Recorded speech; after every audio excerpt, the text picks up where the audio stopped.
What's going on, everybody? I'm sitting right here in the corner, about to give you guys a staying in front of the bass lesson. Realistically, this kind of lesson could probably apply to any predator fish. Um, but as I promised you a while back, I was going to give you a lesson. This isn't a report. This is just some basic stuff that you should understand. And some of the details I can't teach you all in one deal. You should already know. So here we go. I really want to convey this lesson as best I can. It's not going to be real short, so I hope I keep your attention span. Please watch it from beginning to end if you really want to grab the whole of it. But here we go. So what exactly do I mean by staying in front of the bass? The first thing is we're going to go away from bass. We're not going to talk about bass. We're going to talk about deer. We're talking about deer hunter. A deer hunter does his homework. A deer hunter understands the terrain that deer chooses to use the time of year. And we're not talking about Texas. We're not talking about baited holes or leased farms and things like that. We're talking about in the raw. A good hunter will go out and use binoculars. He will go out and use spotting scope. He will go out and hike trails, and he will discover things. So binoculars, spotting scopes, those are our sonars in bass fishing. Hiking the trails and looking for deer scrapes, fresh poop, active trails, feeding areas, rubs during the rut. These are all signs that tell the deer or the deer hunter that this is an active area. It's happening.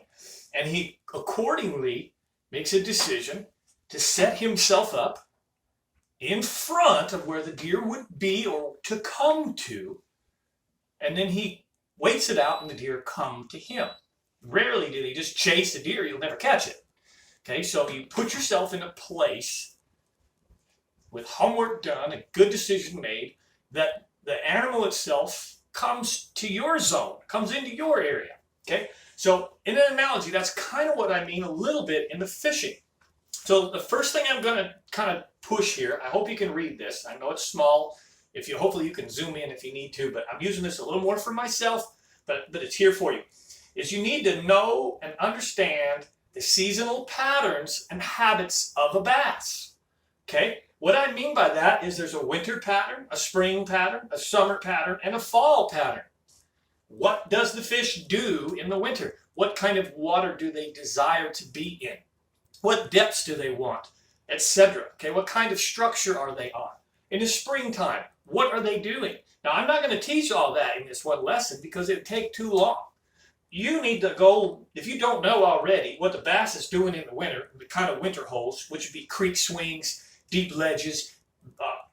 Winter holes and summer holes tend to really be kind of very similar to each other, but a lot of offshore stuff, creek swings, bedded up in timber and things. I'm not going to get into too much more detail. You should know what the bass do in spring.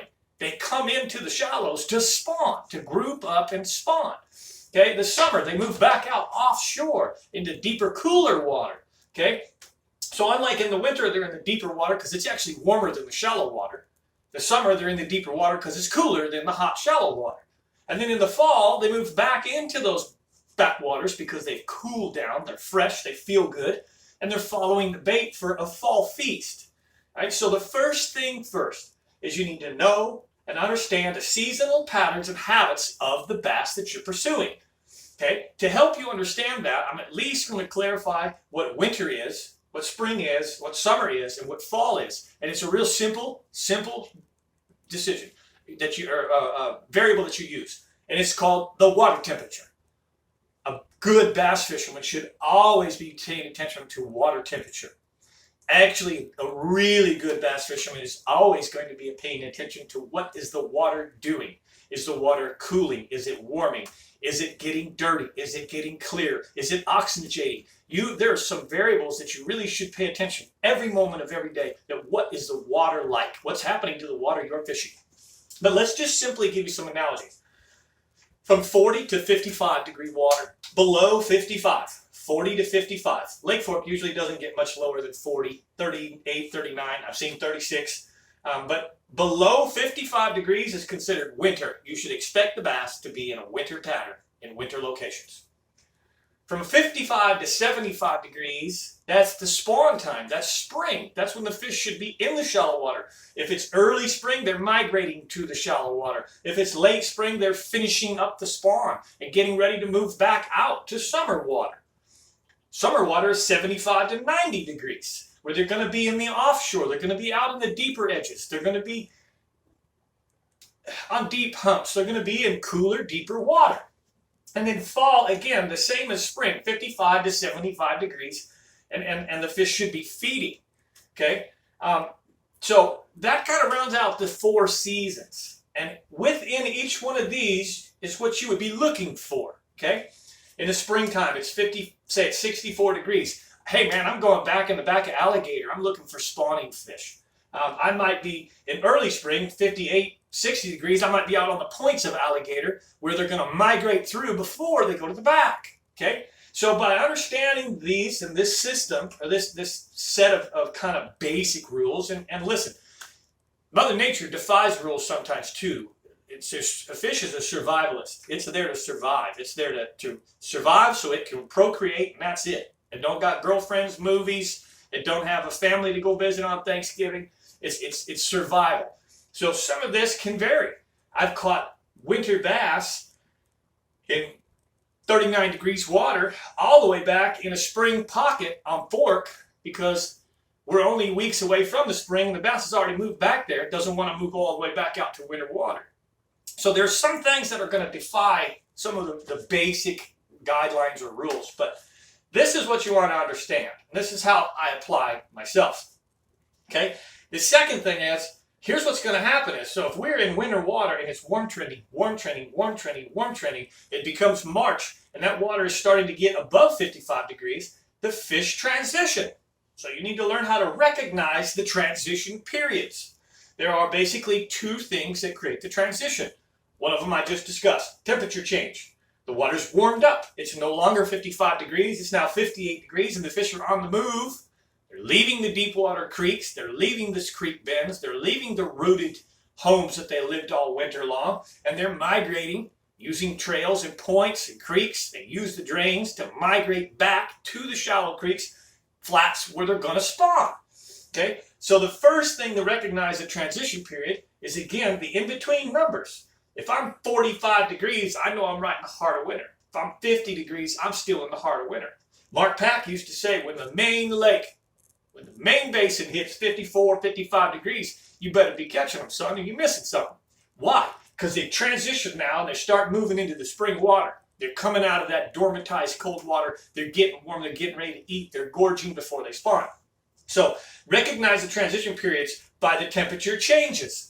For example, I'm going to give you a cool thing that really happened. True testimony. I never showed this video, but Brooke and I fished so much together last year after my guide trips and stuff.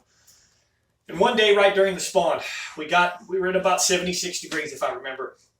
And the fish were still full-blown spawn. And it was really early in the spawn, but the water temperatures had got to 76 degrees. And I told her, I said, under the GoPro camera, I said, we're going to go offshore. We're going to go way out offshore. We went out on a sawmill. And we fished a summer pattern early. Now, I meant to do exactly what I'm teaching you now. Put myself in a place that when these fish spawn, post-spawn, where do they go to? They go to this spot next. I meant to kind of just show her the spot where they were going to come. Didn't expect them to be there that soon. And we put the hammer down, and she ended up catching 2 giant fish that afternoon.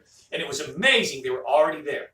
So the temperatures will tell me when to make those moves, when to be in front. So I was in the middle of spring, catching spring bass, catching spawning bass. I made a move to a post-spawn spot a little bit early in front of the fish, caught the first few fish, and then they kept coming and getting more and more and more as that water got warmer and warmer. So I hope that right there, what I just said, really, if it makes sense the way I think I heard it, I should convey to you what I'm meaning by staying in front of the fish. So, predictions.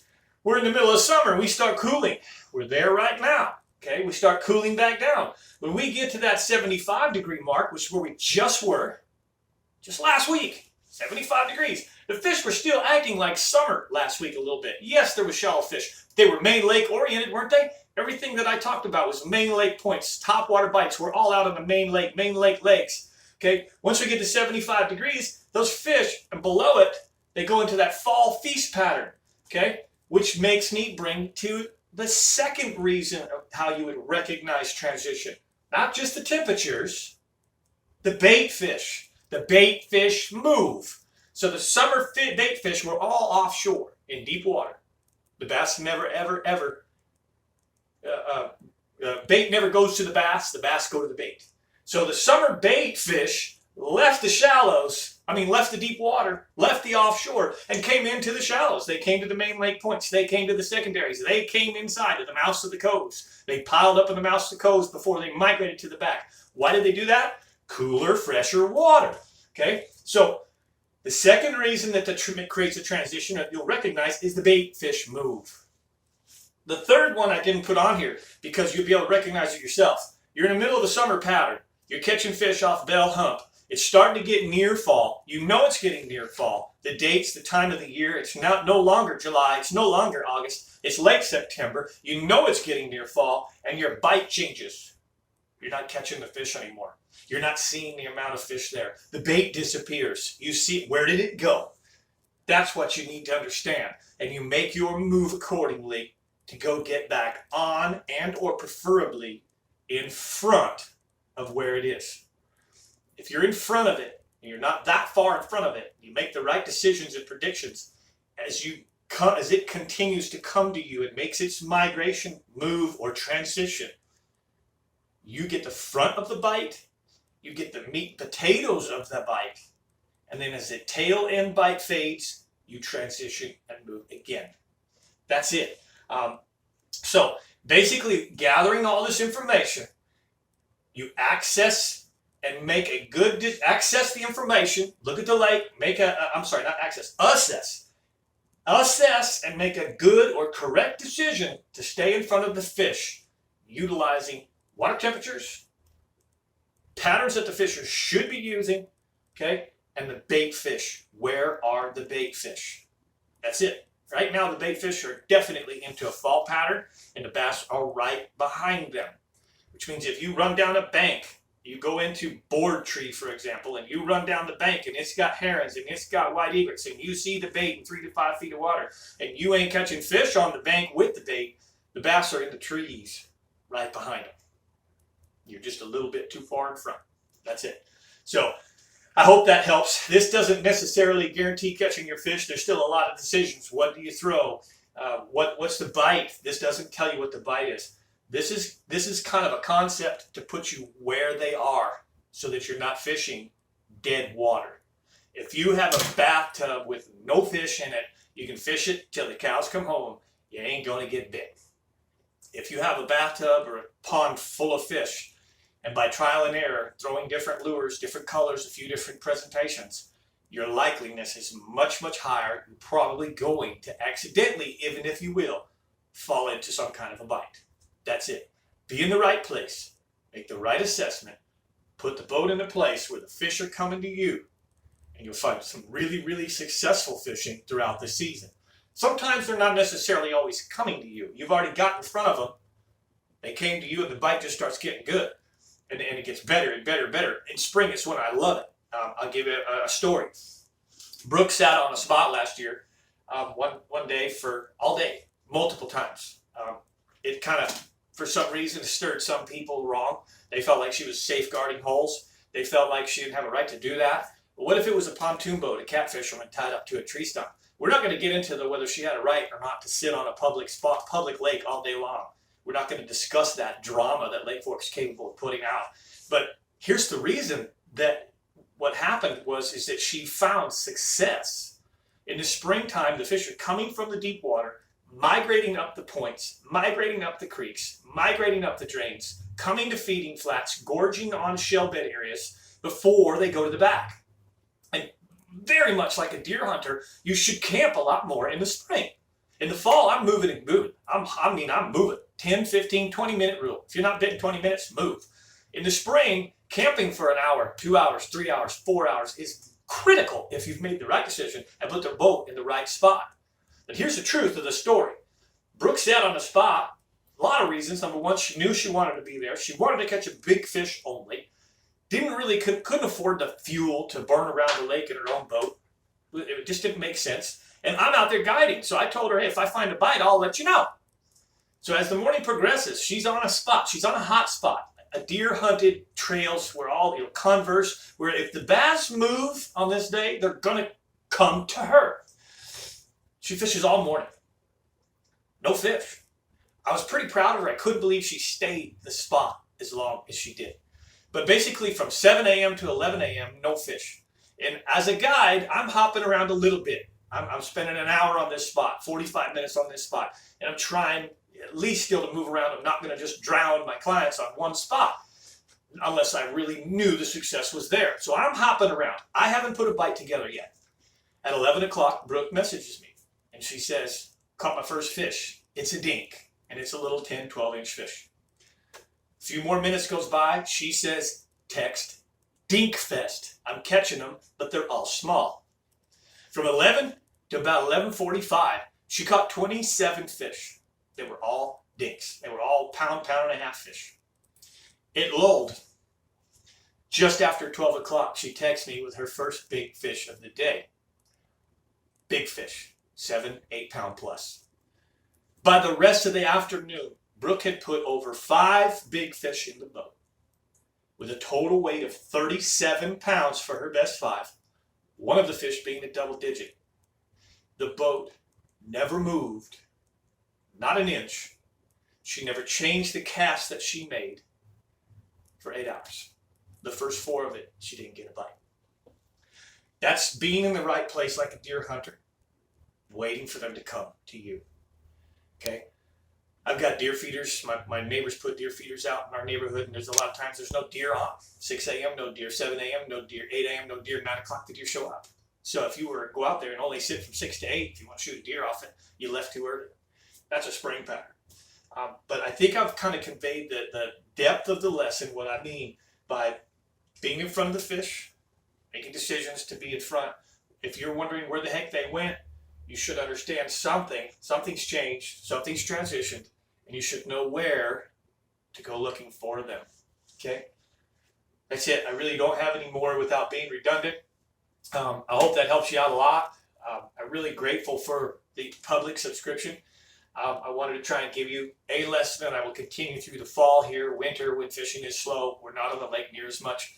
I will continue to give you guys a public rundown every Tuesday and every Thursday about the lake, but I'm going to try and add some continued lessons about fishing in general, just to definitely keep your basic subscription, keep you interested, let you know that I'm very grateful for the public subscription that you give me. I still would love to invite you over to the members only.